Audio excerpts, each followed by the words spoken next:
in there, according to some people who were watching you very closely.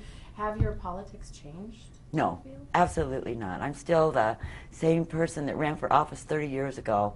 I'm a conservative American and love my state. But as you govern, you have to do the right thing.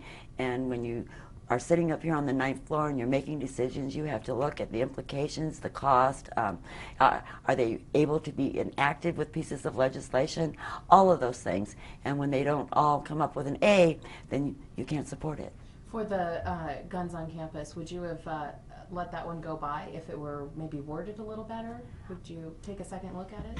Well, I think that it's important that we always take a second look at everything that goes on in the legislature, and if they want to review that, I think that it is important. But certainly, I know that we need to have clarification and very clear definitions. And when you look at just a state piece of legislation, you have to see how is that going to work with the federal legislation. This piece of legislation was basically in conflict, if you will, with the federal government's legislation, because our legislation implied, at least by the way that we read it, that you could have guns in kindergarten. Mm-hmm. I don't think many parents out there think that that's necessary to have people packing pistols down the hallway in a grade school. And not having the definition of right away. Well, that really opens up a whole can of worms. So, but if they want to continue to work on that, I have a long history of supporting the Second Amendment. I think that it's important that we respect that, and we'll work with them. Conflicts on the federal level as well. Is that one of your reasons for not letting the birther bill, so-called birther bill, go by? Well, I believe that the birther bill, if you will, was of course an interesting piece of legislation that has been tossed around now for a couple of years. Mm-hmm.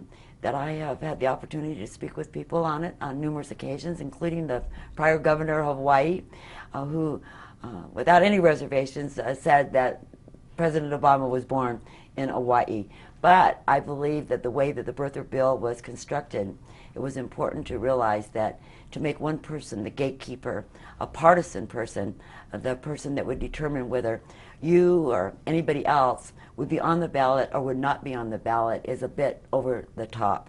And then to add on top of that the types of certificates that would have to be agreed upon that would be proof of citizenship was a little bit over the top, to say the least.